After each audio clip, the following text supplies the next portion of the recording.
Welcome to the Pit Village podcast. Thank you for joining us. So today I want to bring your focus to the foundations, the fundamentals, the core of your life, and sort of what it means to be you. So we can get caught up, can't we, with business, with his career, with plenty of other things that sort of keep us occupied within our lives. But then, let's say you get hit with a health crisis and you get some bad news, or indeed you just don't feel well enough to continue, whether psychologically, physically, whatever that may be. So you're seeking help. The anxiety's there, of course, because you're not sure what's wrong. And this is a situation I found myself in over the last 2 weeks. Hence, no podcasts. I've took a step back from the business, cancelled some projects, that I was negotiating, and I told some people, look, I'll not be able to do this. I'll not be around for an indefinite amount of time because I've had my blood tests, I've had a chest x-ray, I'm having other, tests with a doctor. I'm basically having a full checkup and let me determine what is actually wrong with me. And this has allowed me now to pay attention to other aspects of my life that perhaps I weren't paying enough attention to. So this is what I bring to your attention today. Are you too caught up with what you're doing? Are you searching for something outside of yourself? Some intrinsic aim that you feel as though, let me get 100 customers to pay me £30 a month. That sounded like a great idea to me last year, but now I've got that and I'm in the business and I've got to maintain and manage this company and look at the long-term growth. It's hard, but before you even look at that and you start questioning your business, you've got to question your own life and build yourself a life outside of the business. We often get into business and look to achieve some form of result. And why? Why did I want £100? Why did I want 100 customers paying me £30 a month? What life outside of the business am I looking to build myself? And this is something that I've lost. So ask yourself, what life are you looking to build for yourself when you are getting this career, getting this money, searching for this business that you want to build? What for? What life are you building outside of that? Because when you do go through a little bit of an issue, particularly with your physical health, it makes you question like, well, whoa, what am I building here? Am I building myself another rat race? Am I building myself another trap that's just going to keep me working? Because I believe a lot of my issues at the moment is due to overworking. And that's something that I've built for myself. I've built a business that is labour intensive. So when you are building a business, always have a vision outside of that. That is what I've come to conclude out of this. You've got to have things outside of your business that keep you grounded. Your pet, your wife, your partner, your kids, your family, whoever that may be, your social group. It's all very important. And then on top of that, you got your physical health, your mental health. Are you exercising? Are you eating well? There's a lot of things to maintain within your own life. It's not just about being one-dimensional, because we can become one-dimensional. Right, I just want to succeed in business. I want this amount of money and this amount of customers. But then you alienate everything else. So you don't put enough effort into your friendships and with your partner and with your family. It all becomes very one-dimensional. And it's a trap that we can set ourselves, because then you look around, 15 months later, all you've been doing is working on this business. And in truth, nobody actually cares about that. All they care about is how you are with them and the relationship between you and them. And if you've not been maintaining that for 15 months because you have just been running a business and focusing on that, and you come outside of that, it sort of makes you think like, right, what have I got here really? Is it just another trap? What am I running away from? And what I thought I was running away from was overworking myself within a job. So if I'm going to overwork myself within a business, what is the difference? So that's the first point I wanted to make today. I'm not being around because I've had a physical health issue. And of course, if you're going to go through this, or you're going to push yourself to your limits and build yourself a business and work, you will get to the point where you wear yourself out. And it's not worth it. You need to look at this for the long term. So this is maybe the second point, that when you're getting into business, you set yourself this goal. Right, I want 100 customers. It's £30 a month. That gets you going and it keeps you going for a while. But what about when you've got that? What are you going to do then? Have you actually looked at the customers that you are servicing? Because let's talk about business foundations. You need to know your ideal customer. When you first get into business, you start servicing everybody. And it's great because you're exploring the market. Right, I'm a website designer. I'll make a website for you. Plumber, builder, electrician, telemarketing company, barber, hairdresser, whatever you may be, come to me, I'll make you a website. But then eventually, you can't just take on any job. You've got to be very selective with your customer base. So, let's say you built 20 websites, 17 of them have been for builders and tradesmen, builders, electricians, plumbers, and they all seem to be working. But then you got 3 websites, one for a telemarketing company, one for an hairdresser, another one for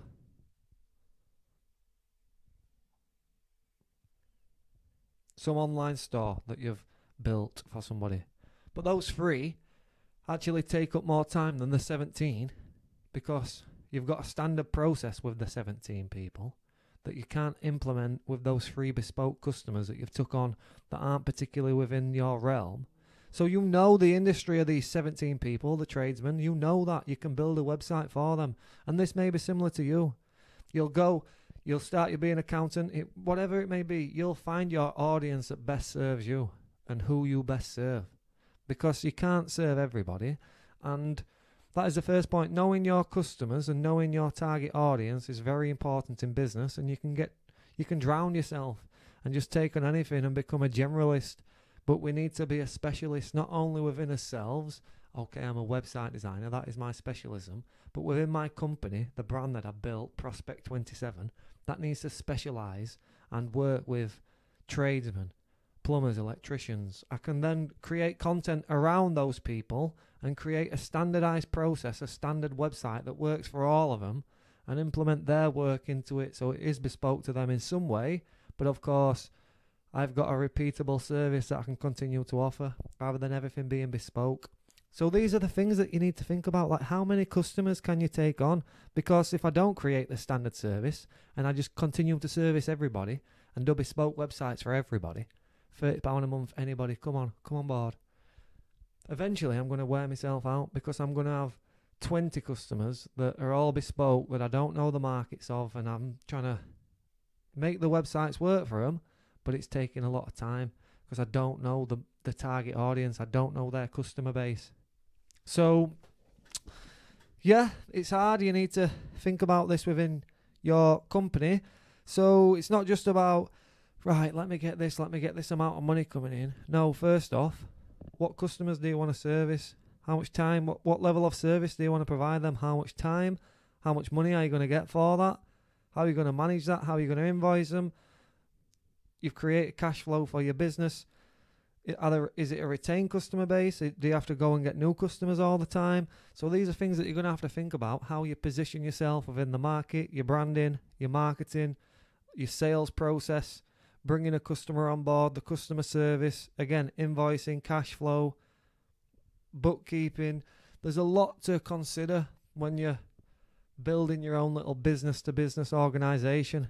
And then you're talking about the scalability of things. So if I'm at 100 customers at the moment, I couldn't take any more customers on if I wanted, to be honest. I can, and I do, but it's very sparingly. It might be 2 or 3 a month at the moment. Whereas in November, I did 17 websites. So you do get to a point where you can't take it much further, and I think that's where I am at the moment. And there's a lot of other things to consider. Are you building a saleable business? Is this something that you could sell to somebody else? Is the processes in place where somebody could come in and actually do your job if you did need some time off, if you do want to hire a team? Is that going to be profitable for you?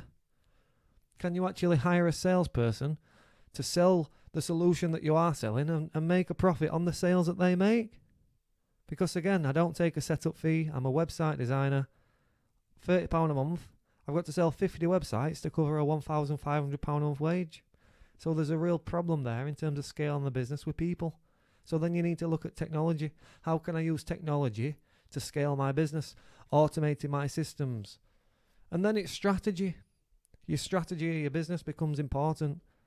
So when you do take some time off, which is crucial if you run your own business, Rather than working in the business, you can start working on your business. Therefore, you're looking at this stuff, your marketing, your position in the market, your structure, your price. I've recently introduced a £300 setup fee for websites within my company. Rather than not taking no setup fee, it's £30 a month. Okay, it's £300 to start off for the design, and then it's £30 a month for the hosting, an email address, and the management of the website. So these are the things that you can start, right, you've got to withdraw at some point and just stop, because this is what I wanted to get out of. So I suppose this is the third point I want to make. First, we talked about building a life outside of the business, particularly focusing on your physical health, because if you can't serve your customers and you're not physically well, then the business is not going to last anyway. So you've got to put yourself first. Be thankful for your customers, but you've got to put yourself first. And then, of course, building a business that works for you and looking at the foundations of that, the customer base in particular, making sure that you're serving the right people and setting the right boundaries with customers in a business-to-business environment. People can flood your requests, and if you continue to do them, they can take up a lot of time. And if you're only charging them £30 a month and they end up taking 6 hours of your time, that's on you.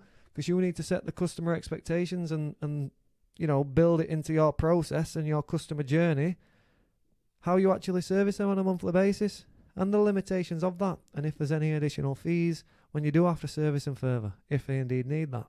So it's very complex, isn't it, to evolve the business into something that is outside of yourself and, of course, could exist without you, or that you can expand upon by bringing people in and paying them a wage and their work being worth more than that wage. So if I pay somebody £20,000 a year, how do they earn that back for me?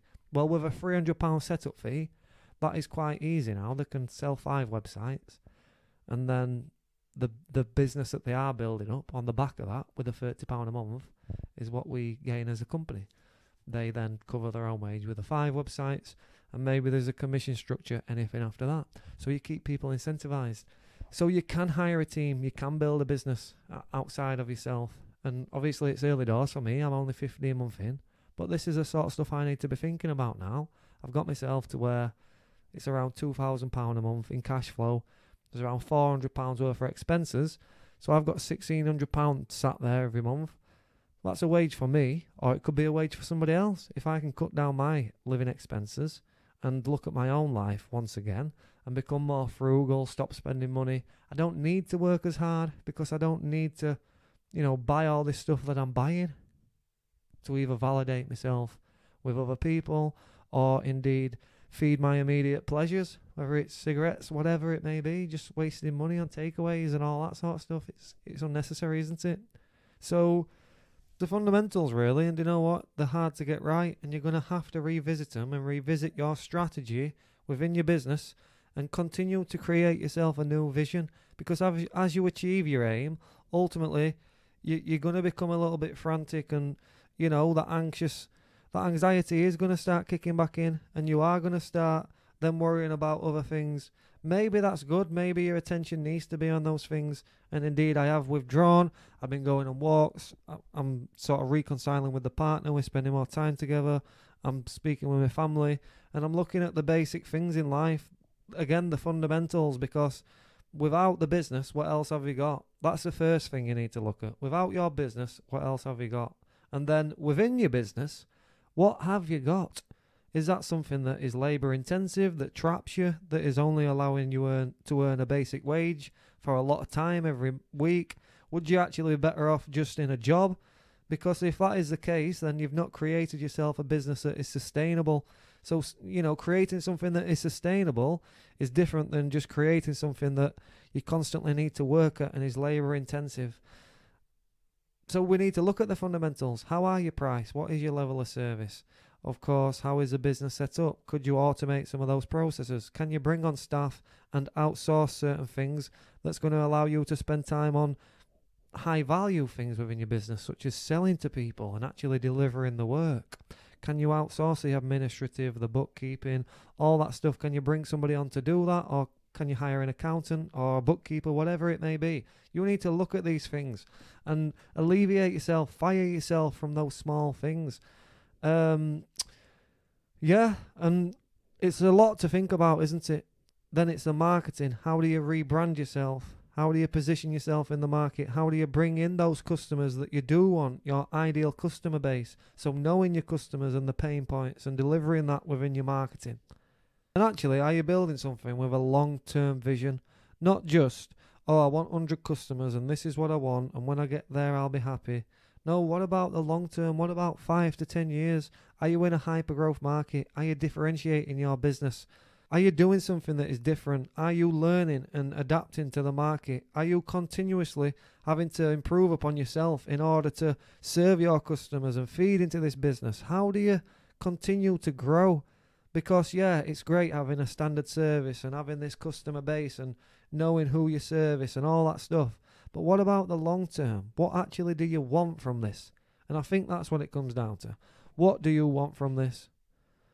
And you may have got started wanting something different to what you actually want now. So for me, I'll be honest, I just didn't want to have to wake up at 7 o'clock on a morning, get on a train, go into Leeds, go to a job, and stay there while 6 o'clock and come home, be home for 10 to 7, and then you've got a couple of hours, you're back to sleep, and it's back to work. I didn't want that.